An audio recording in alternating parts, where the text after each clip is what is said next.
우리는 지난주부터 십계명을 통해서 하나님의 마음과 메시지를 깊이 알아가는 그런 여정을 시작했습니다. 지난주에는 그 첫 번째로 우리는 모든 계명과 율법이 전하는 뚜렷한 한 가지 메시지가 바로 사랑이라고 하는 그 핵심을 알아보았습니다. 우리는 이제부터 묵상할 모든 계명이 결국은 하나님을 깊이 사랑하고 이웃을 마치 나를 사랑하듯이 사랑하는 방법이라고 하는 그 중요한 포인트를 마음속에 기억하면서 한 가지씩 살펴보려고 합니다. 많은 성경학자들은 이 십계명의 순서가 우선순위의 순서대로 되어 있다고 이야기합니다. 가장 중요한 것에서부터 시작을 해서 그것이 1번이고 그 뒤로 점점 이렇게 아래로 내려가는 순서로 되어 있다고 이렇게 설명합니다. 그러니까 가령 예를 들자면 살인하지 말라라고 하는 계명이 5번에 있습니다. 그리고 이것은 남의 것을 탐내지 말라라고 하는 십변 계명보다 훨씬 더 위에 있죠. 당연히 사람의 목숨이 남의 것, 그러니까 물건보다 훨씬 더 중요할 수밖에 없기 때문에 우리는 그것을 쉽게 이해할 수가 있습니다. 그리고 살인하지 말라고 하는 그 다음 말씀이 바로 간음하지 말라라는 말씀인데, 생명 다음으로 중요한 것이 바로 human dignity, 결국 사람의 존엄성이기 때문에 이렇게 말씀이 나왔을 것입니다. 그러니 우리는 이 십계명이 1번에서부터 10번까지 중요한 순서대로 우리에게 우선순위를 명시해 주신 그런 계명이라고 보는 것이 합당할 것입니다. 그런데 다 잘 지키면 되지, 우선순위가 왜 중요할까라고 그렇게 생각하게 되실 수도 있는데요. 인생을 살다가 보면은 수많은 경우의 수 가운데서 각각의 계명이 서로 갈등을 일으키는 경우가 아주 간혹가다가 있습니다. 일단 대표적으로 윤리 문제에서 자주 논의되는 주제가 있습니다. 우리는 거짓말을 하면 안 된다는 사실을 잘 알고 있죠. 그리고 십계명에도 거짓 증언하지 말라라고 하는 계명이 분명히 들어 있습니다. 그런데 예를 들어서 어떤 사람이 어느 날 갑자기 살인자에게 쫓기고 있다고 정말 다급하게 와서 숨겨달라고 우리에게 부탁을 합니다. 그래서 우리가 숨겨줬습니다. 그런데 얼마 뒤에 또 다른 사람이 아주 살기등등하게 쫓아와서 방금 여기 누가 이리로 들어오지 않았냐고 우리에게 물어보면, 그리고 그 사람이 어디에 갔냐고 물어보면 우리는 어떻게 해야 될까요? 우리는 여기서 두 가지 계명이 부딪히는 상황을 마주하게 됩니다. 십계명에서 얘기한 것처럼 거짓 증언을 하지 않고 솔직하게 상황에 대해서 이야기한다면 우리는 자칫하다가 살인하지 말라라고 하는 계명을 어기게 될 수도 있습니다. 물론 우리가 직접 살인을 저지르는 건 아니지만 내가 전하는 정보로 인해서 그 살인에 기여를 하게 될 수도 있죠. 하지만 이 상황을 피하려고 하면 우리는 거짓 증언을 해야만 합니다. 나는 모른다고 얘기를 하거나 아니면 이미 멀리 절로 가버렸다고 거짓말을 해야 되죠. 이런 딜레마는 아주 오랫동안 윤리와 도덕에서 커다란 논쟁거리로 다뤄왔습니다. 그런데 적어도 하나님의 계명 안에서는 논쟁거리가 되지 못합니다. 당연히 거짓말을 해서라도 사람을 먼저 살려야 합니다. 그것이 이 계명에서 살인하지 말라는 그 말씀이 거짓 증언하지 말라는 말씀보다 훨씬 더 위에 등장하는 이유입니다. 이런 기준을 전체 이 10계명에 적용해보면 아주 뚜렷한 방향성을 우리는 제시받을 수 있습니다. 1번부터 4번까지가 하나님을 향한 계명입니다. 그리고 5번에서부터 10번까지가 이웃을 사랑하는 계명입니다. 그러니까 하나님을 사랑하는 것과 이웃을 사랑하는 것 사이에 무엇이 더 중요한지 십계명은 우리에게 아주 손쉽게 이해할 수 있는 장치를 주고 있습니다.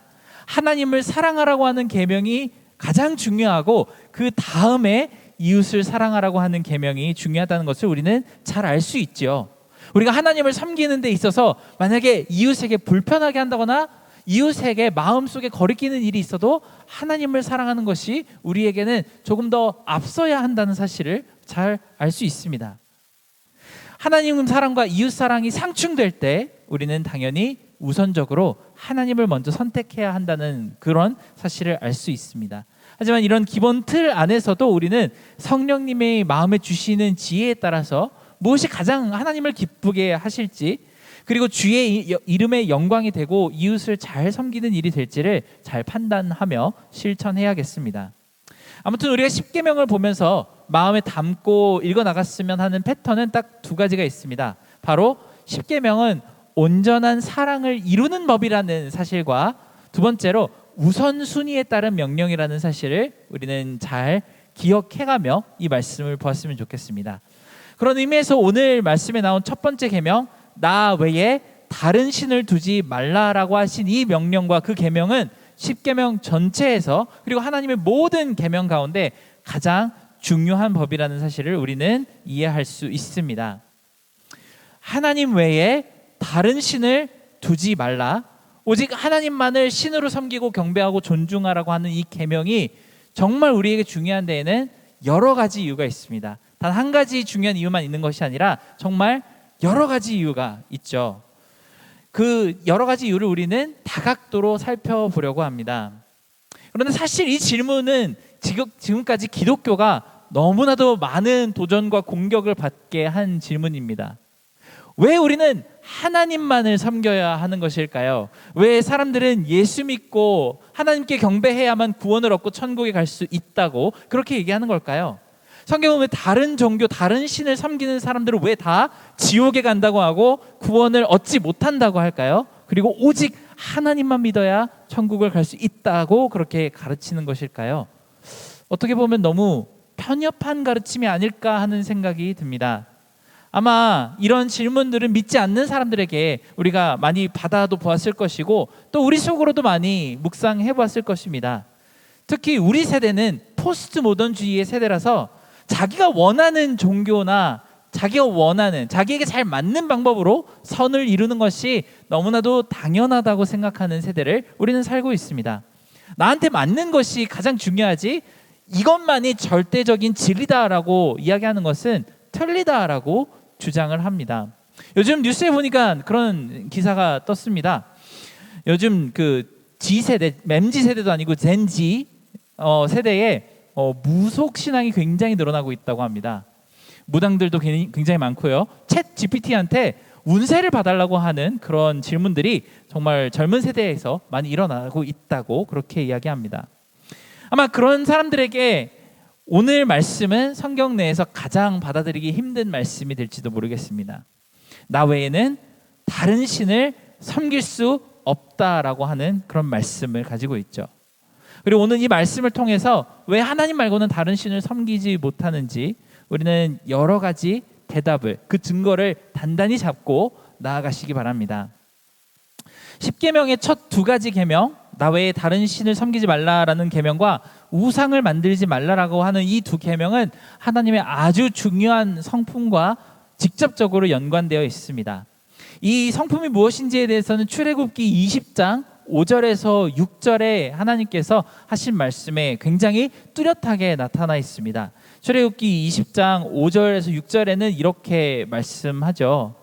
그것들에게 절하지 말며 그것들을 섬기지 말라. 나 내 하나님 여호와는 질투하는 하나님인즉 나를 미워하는 자의 죄를 갚되 아버지로부터 아들에게로 3, 4대까지 이르게 하거니와 나를 사랑하고 내 계명을 지키는 자에게는 1000대까지 은혜를 베푸느니라 라고 하십니다.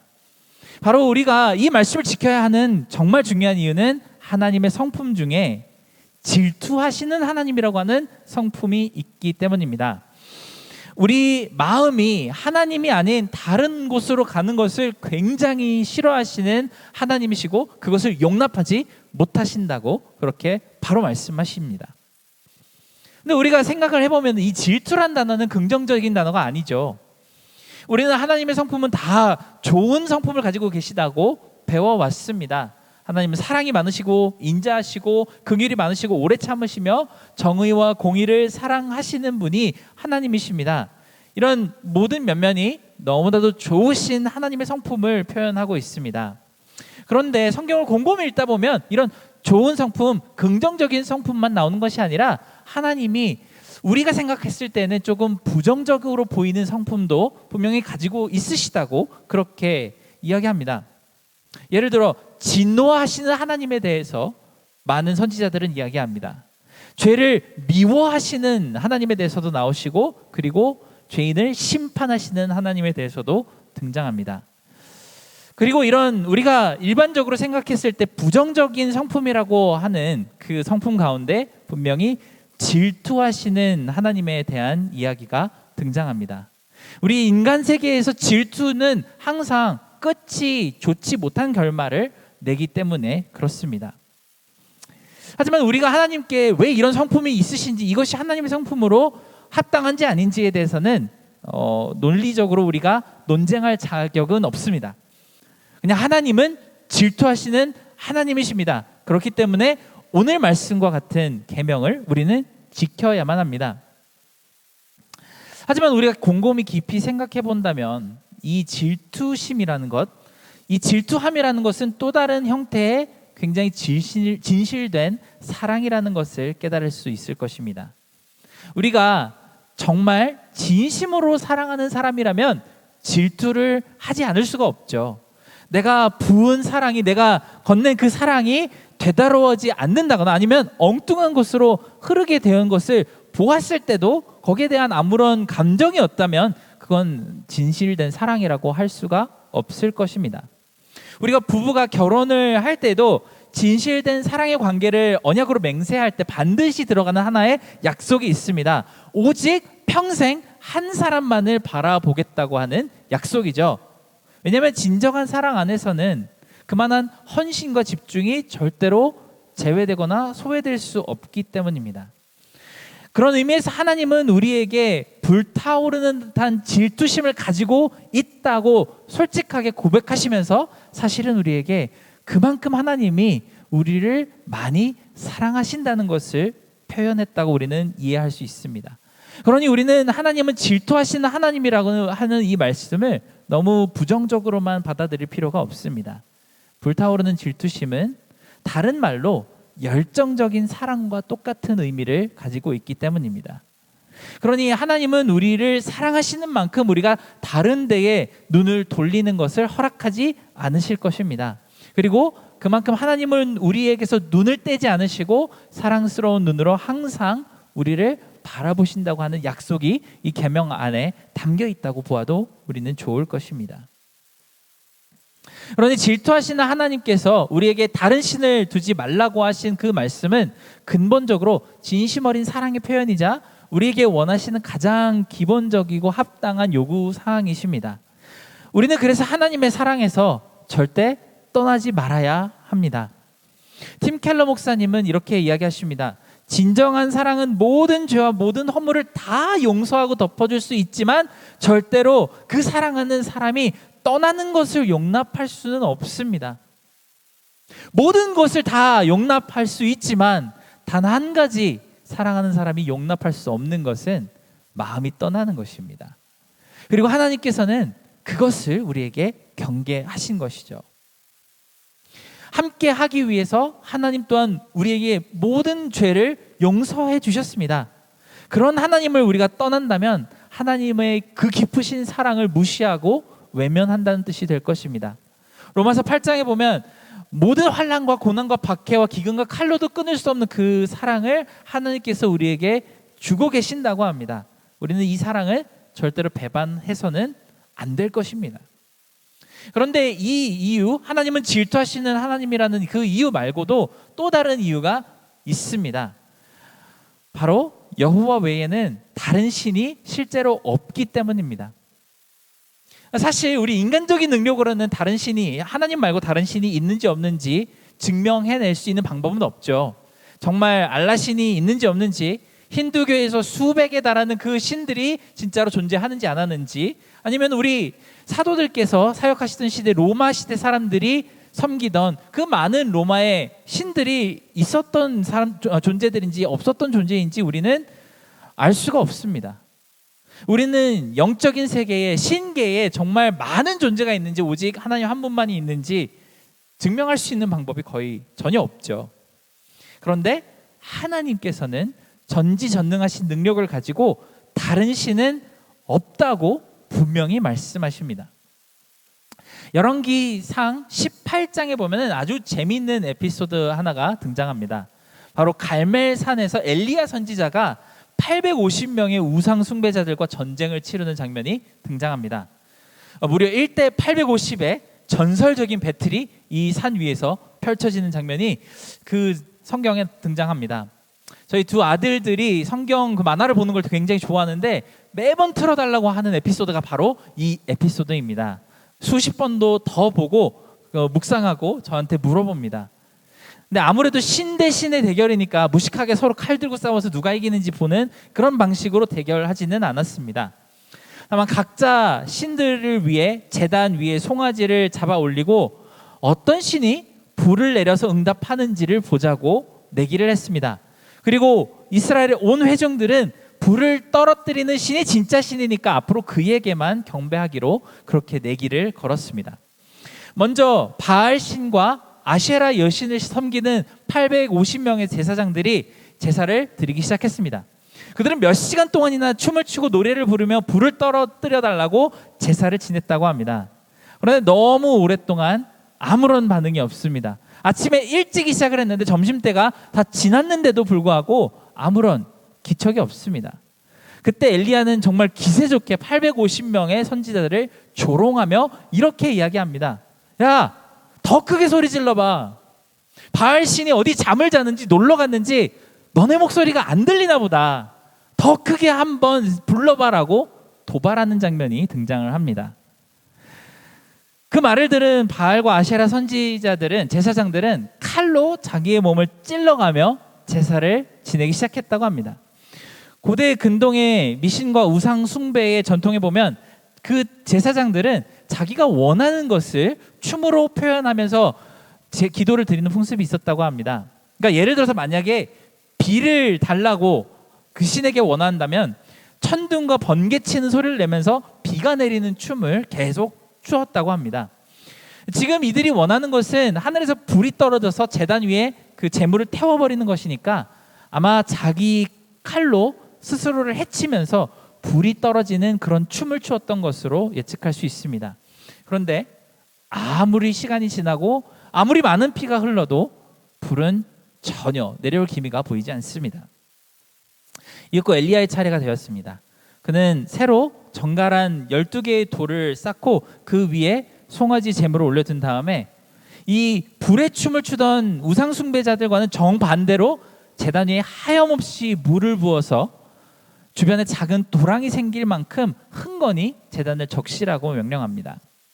그리고는 우리 성경책에 보면은 거의 두세 마디밖에 되지 않는 아주 짧은 기도로 여호와께 불을 달라고 간구합니다. 그리고 이 기도가 끝나기도 전에 하늘에서 무시무시한 불기둥이 내려꽂히고 재물과 함께 물도랑마저 순식간에 전부 증발시켜버렸다고 합니다. 여러분, 이 아주 짧은 재밌는 장면 가운데서 정말 쉬운 질문 하나를 드리겠습니다. 왜 바알과 아셰라 여신은 800명이 넘는 제사장들이 하루 종일 제사를 드렸는데 반응이 없었고, 왜 여호와 하나님의 선지자는 딱 한 명만 고작 두세 마디로 기도를 드렸을 뿐인데 곧바로 불기둥으로 응답하셨을까요? 왜 바알과 아셰라는 응답을 하지 않고 여호와 하나님은 응답을 하실 수 있었을까요? 이 질문의 대답은 너무나도 간단합니다. 바알과 아셰라는 존재하지 않았기 때문에 답을 할 수 없었습니다. 그리고 여호와 하나님은 어제도 오늘도 그리고 영원토록 살아계신 분이시기 때문에 즉각적으로 응답하실 수 있었습니다. 마치 엘리야가 조롱했던 그 말처럼 그들이 침대에서 존을 하고 어디 친구 집에 놀러 갔기 때문에 응답하지 못한 게 아니라 이 우주 안에 모든 영적인 세계 속에 그런 존재는 애시당초 없었기 때문에 응답을 하지 못했습니다. 이 부분에서 성경은 아주 패기롭게 명쾌한 답을 우리에게 제시합니다. 이사야서 45장 5절에 이렇게 하나님께서 말씀하시는 장면이 있습니다. 나는 여호와라, 나 외에 다른 이가 없나니 나밖에 신이 없느니라라고 합니다. 성경의 가르침은 굉장히 또렷합니다. 왜 하나님을 믿어야만 천국을 갈 수 있고 왜 예수 그리스도를 통해서만 하나님의 선에 이룰 수 있을까요?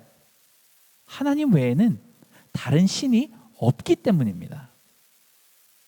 다른 종교의 신들도 존재하지 않고 그들이 약속했던 모든 상급이나 형벌 또한 존재하지 않습니다. 모든 유의 영역 안에서는 여호와 하나님이 만드신 것 외에 존재하지 않습니다. 하나님이 살아계신 것이 너무 확실한 만큼 다른 신은 확실히 없습니다. 전지전능하신 하나님께서 성경 말씀을 통해 다른 신은 없다라고 이렇게 명확하게 말씀하시니 우리는 다른 신은 없다는 것을 확신할 수가 있습니다. 그러니 우리는 존재하지도 않고 우리에게 아무런 응답도 해줄 수 없는 그 다른 신을 섬길 수가 없습니다. 그럼에도 불구하고 우리 인간 세상에는 정말로 많은 신들이 있죠. 그렇게 여호와가 아닌 다른 신들을 섬긴다면 그 신들은 우리의 비틀어진 욕망과 죄의 유혹이 빚어낸 만들어진 신, 상상 속의 신일 수밖에 없습니다. 이스라엘 백성들은 진정한 하나님이신 여호와 하나님을 섬기던 사람들입니다. 그런데 왜 시간이 가면 갈수록 그 우상들, 여호와 하나님보다 훨씬 못한 그 우상들을 섬기게 되었을까요? 바로 그들의 죄 때문입니다.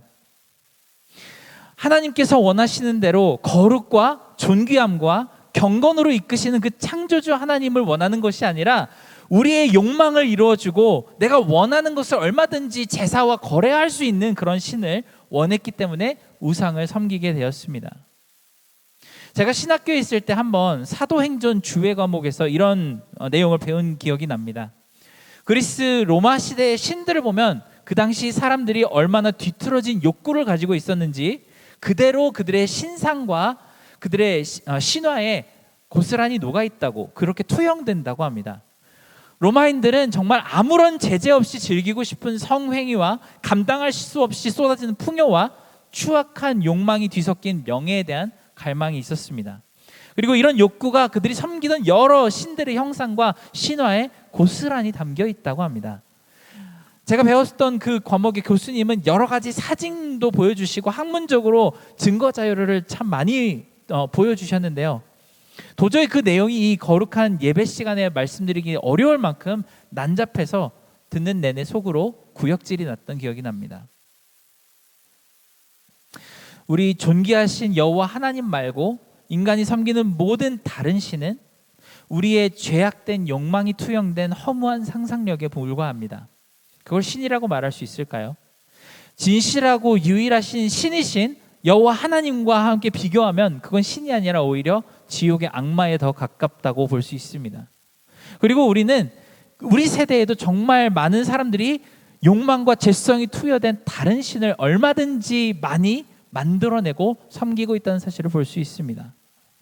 돈과 성공과 권력이라는 형태로 나타나고 하나님보다 우리를 더 행복하게 만들어줄 거라고 생각하는 그릇된 환상과 꿈을 가지고 다른 신들을 섬기게 됩니다. 분명히 우리의 창조 목적은 하나님을 기쁘게 만들어 드리기 위한 그 목적을 위해서 창조되었음에도 불구하고 다른 신들은 매일 우리에게 가장 중요한 것은 내가 먼저 행복해지는 것이라는 그런 말을 속삭여줍니다. 이것은 명백한 거짓말입니다. 우리는 이제 그런 꿈에서 깨어나야만 합니다. 하나님 외에 다른 신은 없습니다. 다른 신에게 아무리 춤을 추고 절을 하며 시간을 보내봐야 그들에게서 우리에게 내려줄 수 있는 응답이 없습니다. 하지만 오직 하나님만이 신적인 능력으로 우리의 기도에 응답하시는 하나님이십니다. 이에 이어서 마지막으로 하나님께서 왜 우리에게 다른 신을 두어서 섬기지 말라고 하셨는지 그 이유를 나누려고 합니다. 우리가 악한 것에 미혹돼서 우리의 마음을 빼앗기지 않게 하기 위해서입니다. 어린 아이들이 이제 막 자라나서 걷기 시작하고 말귀를 알아듣기 시작하면은 제일 먼저 교육해야 되는 것이 있습니다. 그게 뭐냐면요, 모르는 사람을 절대 따라가면 안 된다고 하는 가르침입니다. 누가 사탕 준다 그래도, 누가 솜사탕이나 아니면은 아이스크림을 준다 그래도 절대 따라가면 안 된다. 나 엄마 이모 아는 이모인데, 나 아빠랑 친한 삼촌인데 너 데리고 오래, 같이 가자라고 얘기를 해도 안 돼요. 엄마 아빠가 나 여기서 기다리라 그랬어요 라고 얘기를 하고 절대 따라가면 안 된다고 그렇게 가르쳐 줘야 됩니다. 혹시 억지로 끌고 가면 어떻게 하면 될까요? 소리를 크게 지르라고 이런 안전교육을 해야만 합니다. 심지어 요즘은 잘 아는 사람이라도 엄마 아빠가 허락하지 않으면 같이 가지 말라고 그렇게 교육을 한다고 합니다. 왜 그럴까요? 엄마 아빠가 잠시 한눈 판 사이에 아이에게 집중하고 있지 못할 때 좋은 걸 준다고 하는 그 사람을 왜 아이는 따라가면 절대로 안 되는 걸까요? 맛있는 간식 준다는데 따라가지 않을 이유가 있을까요? 강아지 보여준다는데, 그리고 재밌는 거 시켜준다는데 얼른 따라가서 그 좋은 거 한번 해봐야 되지 않을까요?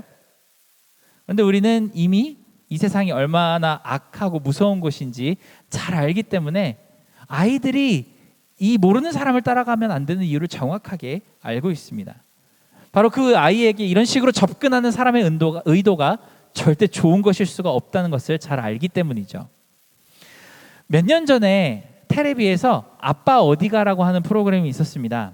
근데 여기에서 김성주 아나운서의 둘째 아들 민율이라는 아주 귀여운 꼬마아이가 등장을 했습니다. 한 그때 4살, 5살쯤 되는 그런 나이였는데, 이 아이에게 김성주 아나운서가 모르는 사람이 가자 그래도 절대 따라가면 안 된다는 이야기를 이렇게 교육하는 장면이 나왔습니다. 근데 그 4, 5살 아주 순진한 어린아이가 아빠에게 이렇게 얘기합니다. 아빠, 근데 우리가 사는 세상에는 나쁜 사람이 하나도 없잖아요. 김성주 아나운서는 아주 곤란한 표정으로 나도 정말 그랬으면은 아빠도 참 좋겠는데 간혹 가다가 아주 나쁜 사람들이 있어 라고 말해주는 장면이 보였습니다. 여러분, 왜 아이들은 엄마 아빠의 말만 듣고 모르는 사람들의 말을 듣지 말아야 할까요? 왜 그들이 가자는데 같이 가지 말고 왜 그들이 주겠다는 것을 절대로 받아먹지 말아야 할까요? 이와 똑같은 질문을 여러분들에게 다시 한번 드리겠습니다. 하나님의 자녀가 되신 여러분, 왜 우리는 하나님 아버지의 말씀만을 들어야 할까요? 왜 우리는 다른 신들의 말을 절대 듣지 말아야 할까요?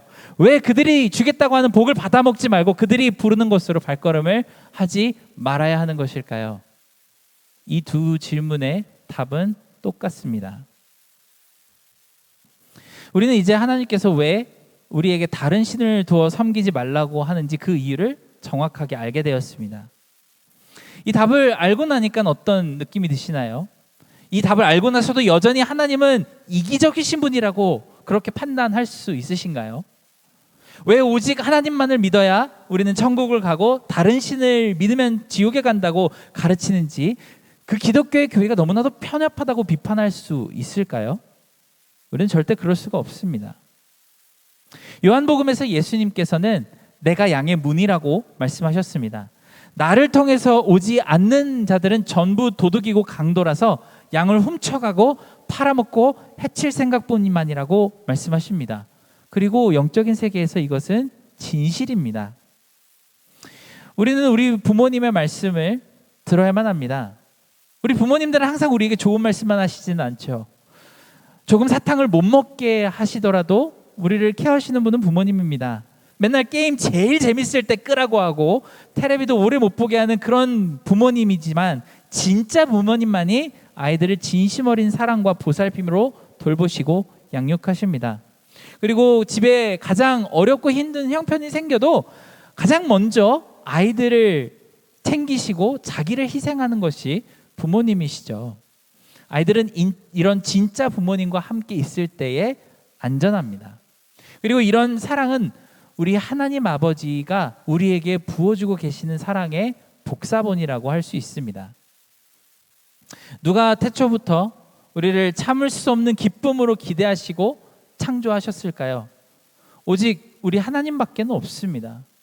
누가 우리의 모든 필요를 채워주시고 우리가 감사하지 않을 때에도, 그리고 감사할 때에도 상관없이 성실하게 우리 필요를 공급해 주실까요? 오직 하나님 말고는 없습니다. 누가 우리의 모든 죄를 용서하시고 십자가에서 자기를 희생하기까지 사랑하시나요? 오직 여호와 하나님 말고는 다른 신은 없습니다. 마지막으로 우리에게 영원히 떠나지 않을 것을 약속하시면서 모든 것을 기꺼이 상속해 주시겠다고 언약으로 맹세하시는 분은 누구이신가요? 우리 하나님 말고는 그런 신이 없습니다. 저는 신학교에 있을 때 짧게나마 비교 종교학이라는 과목을 공부해 봤습니다. 그 학문은 세상에 있는 여러 종교들이 같은 주제에 대해서 어떻게 대답을 하는지에 대해서 이야기하는 그런 과목입니다. 그런데 이 과목을 공부하면서 제 마음속에 정말 깊은 감동이 되었던 것은 세상에 존재하는 어느 종교에도 여호와 하나님만큼 우리를 사랑하시는 신이 없으십니다. 그리고 하나님은 우리가 다른 신을 만들고 그 화상을 따라갈 경우에 마치 유괴범을 따라가는 어린 아이들보다 더 비참한 결말밖에 없다는 사실을 잘 알고 진심으로 걱정하시기 때문에 오늘 계명과도 같은 계명을 우리에게 주십니다. 나 외에 다른 신들을 너에게 두지 말라라고 하십니다. 그리고 이것이 첫 번째 하나님의 사랑의 계명입니다. 사랑하는 여러분, 이제 우리는 십계명의 첫 번째 계명 안에 담긴 이 하나님의 깊은 사랑과 우리에 대한 염려와 걱정을, 아버지의 염려와 걱정을 진심으로 깨닫고 이 말씀을 바라보게 되었으면 좋겠습니다. 우리가 교회에서 오직 하나님밖에는 신이 없다라고, 오직 예수님밖에는 구원이 없다라고 하는 그 이유는 교회가 성장하기 위해서가 아닙니다. 하나님이 그만큼 우리를 걱정하시고 사랑하시기 때문입니다. 우리는 이 계명 속에 우리를 불타오르도록 사랑하시는 하나님이 녹아져 있다는 사실을 바라볼 수밖에 없고, 이 사랑 바깥으로 나갔을 때에는 절대로 비참한 형편에 처할 수밖에 없는 우리에 대한 깊은 염려를 마음속으로 이해해 나갈 수 있었으면 좋겠습니다. 이제는 우리 하나님만 바라보면서 우리의 사랑을 하나님께 고백 드릴 수 있었으면 좋겠습니다.